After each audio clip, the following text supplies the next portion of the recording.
Gwen, good to see you again. Good evening. Good to see you. Gwen, Hi, good to Carl. see you. How are you? I'm doing good. For the sake of this video, please introduce yourselves. Tell us who you are and what we're doing here. Gwen, we'll start with you. I'm Gwendolyn Hubbard-Lewis, and I'm the Executive Director for the Concerned Citizens Network of Alexandria. I am Gwen Fuller, and I am co-chair of the board for Concerned Citizens Network and our signature program, RARE. Rhea, give me a little background on CCNA, Gwen. How did it get started and how long have you been doing this? We really got started back in 2009 when we realized that Alexandria had the highest dropout rate in Northern Virginia, and its only high school was at the bottom of the lowest performing schools in the state. We decided that we had to do something. We could no longer just sit back and do nothing. So we got together with yourself and Gwen Fuller and her dad, Ferdinand Day, and some of the other residents in the neighborhood, and decided that we were going to establish the Concerned Citizens Network of Alexandria. Then we did some research to find out if there were some programs out there that could take us where we needed to be with respect to the future, the 21st century educational paradigm and where it was going with technology, with math, and so forth. So we knew that there were jobs that were going to be needed and skills that were going to be needed that we didn't have right now. So is that what the RARE program Make sure is? that the RARE program, What does the RARE stand for? Reach and Rise for Excellence. Good. Let me switch over to Gwen. Gwen, talk to me about the board of directors and the difference between what you do and what Mrs. Lewis does. Well, the board of directors serves to plan, do the programming, decide how we're going to move forward with the organization. We get involved in fundraising. Okay. We get involved in also supporting Gwen, supporting her programming. We are about 6 or 7 on the board, and we meet monthly, or we try to, and our main focus is support. Okay. I don't want to put you on the spot, but I know that your dad was so involved in this program, and let me take the time to just say thank you for who he was as a founder. He was special to all of us. Gwen, would you agree with that? Absolutely the best.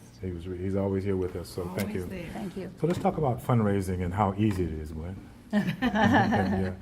Well, fundraising has been particularly challenging for me because I'm not a organizational development specialist, and so I'm not used to asking for money. But over the last 4 years, You gotten better, right? Yeah. Yeah. we realized that we can't operate without funds. So do we have a fundraising event coming up in the next 6 months that we can put out there now, maybe in March or April of next year?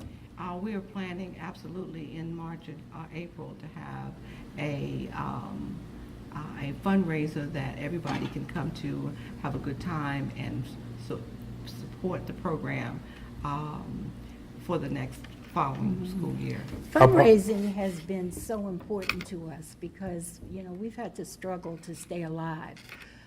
We have been in effect here in Alexandria for about 5 to 6 years now, 5 years, Yeah. 6 No, yeah, years. yeah. And we are constantly, we want to put that out there, looking for funding and funders. All the time. All the time. All day long. And so I just wanted to mention those Both of you are things. from Alexandria, isn't it?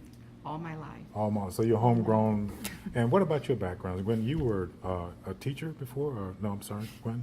I was a teacher. You were an educator before? Gwen, you Yes. were? Well, even though I have an education degree, I taught adults for the federal government, and I was a project manager and contracting officer in the federal government for 32 years. Are those skills handy now? Very handy. So you handle all the contracts and the paperwork, Yes. and you take orders from Gwen. Is that the way that works? That's what. That's the way it works, okay. Let's talk about the mentoring and tutoring program that I know you have going on right now. Give us a little backdrop on what you're trying to do with that. Well, I think it's paramount that we get as many people in the community as we possibly can connected with our program and willing to support and help us. We started off as a grassroots organization, so we open our arms wide to people in the community who would like to come forth and help us. We need that support, and the Southern Poverty Law Organization just today stated how students really need support. And when we're living in a country where people are still saying, pull yourself up by your bootstraps, we feel that we need to move forward with all the programming we can, and we need all the support of the community, mentors and tutors, particularly because they will give us an opportunity to have more one-on-one services for students. How do And you, that's very so important. your classes, our classes are Monday through Thursday? Monday through Thursday from 3:30 to 5. So what's a typical week? One day there's math, the next day there's? No, there's math every day. Oh, every day? There's 30 minutes of math minimum. The experts say that if we can do 30 minutes a day, 100 minutes of math is equivalent to a year of math. Really? So we make sure that our children do a minimum of 100 minutes. So How are they do doing? 30. They are doing wonderful.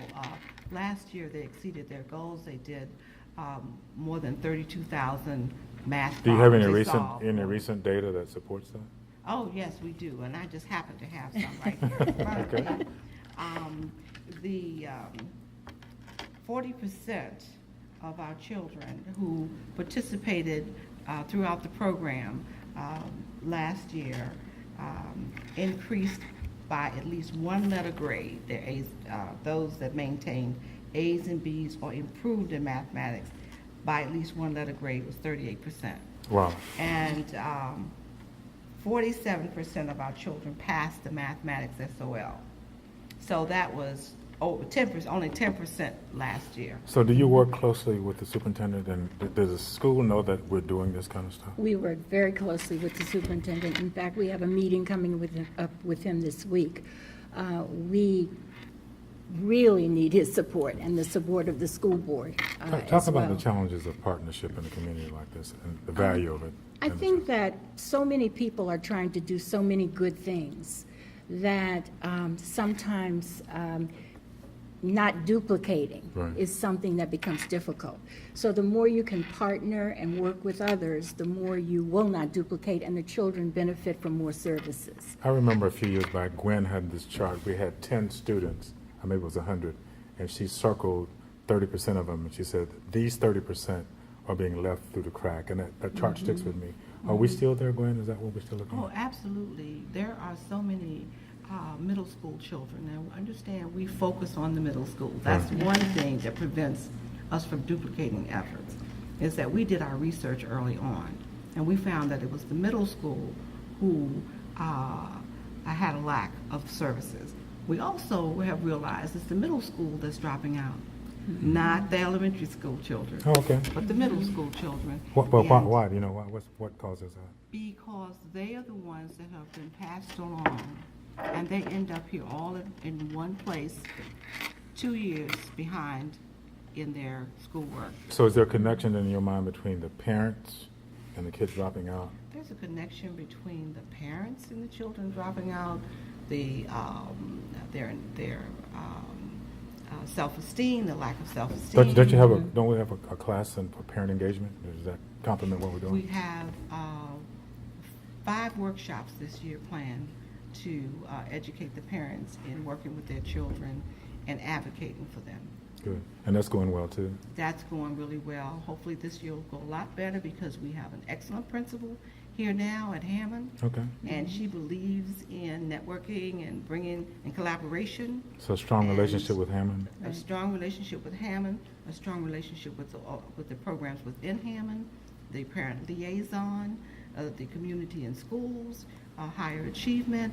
We are all working together to bring about a nurturing and caring environment and a learning environment for our children. We've got And a about focus, go a ahead. Go, please, focus go. on parents has been a big part of what we do throughout. Okay. We've been very fortunate to be able to team up with the Gardner Institute, I think they refer to themselves. Gardner Parenting. Gardner Parenting, and they have been phenomenal. And we also did some work with the 21st Century Grant last year, Right. and they were a major part in that. And we were able to take the program over to Jefferson Houston along with the Campagna Campagna Center, partnering with them. So I think part of our whole mantra is working with people. Do you see value, like tonight, we have young people here from Busek Corporation, and Howard John is here. Are having those kind of young people involved with us, gosh, yes. is that value added? Oh, very much so. It brings them closer to our children's ages, and they can see where they can go. And we bring in a lot of young people so that they can see role models. See, you can say something to children, but if you can show that here, this person has done it, and we're doing that even with the children themselves.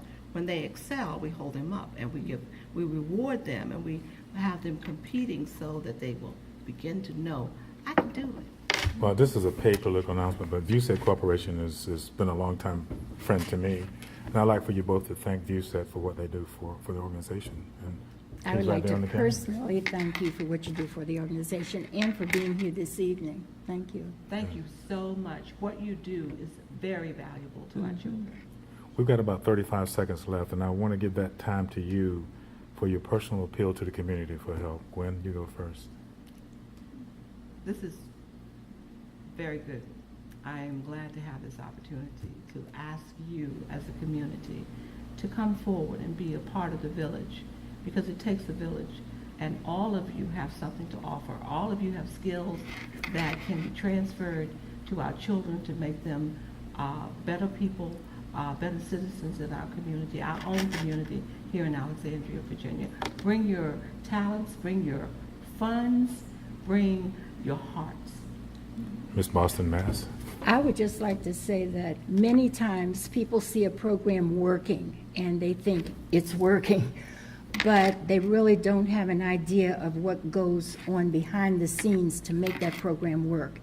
And I've been able to see firsthand, working alongside or working with Gwen, just exactly what it takes. We were out last night until about 8 o'clock from about 1 in the afternoon, just trying to talk to people about programming over at Microsoft, over talking with someone who works with John Bryant, who Financial does management? with financial management. And financial literacy. And Literacy. literacy. It takes a lot, and it's true. Sometimes people say that whole message of it takes a village is a trite message, but it really isn't. It is true, and it will be with us forever. And we do have so much to do. We really do. And we want to thank the Hope Foundation. Yeah, and everybody else who supports us. Operation Hope is the name of it. And my small role as an advisor, let me take the time to do something that we don't do often enough. Really thank both of you for what you do. I mean, I see it. You guys work hard, and it's paying off. So on behalf of the board and the community, Well, thank you, Jim. Thank you. well, anytime, guys. Carol You've been Page, there. You have been a staple for us. And we really don't know what we've done without you. You've been there from the Absolutely. beginning. You helped us stand up the organization. You've helped us to grow the organization, and you've helped us support the organization. It's my pleasure. And we This is home appreciate for Malinga and me and all these other folks. So guys, we're gonna cut the interview here. I know you got to get back to your tutoring session. So again, thank you for your time, and we're gonna do good this year. Thank Thank you. you so This is a much. banner year coming up. Thank you. Wood.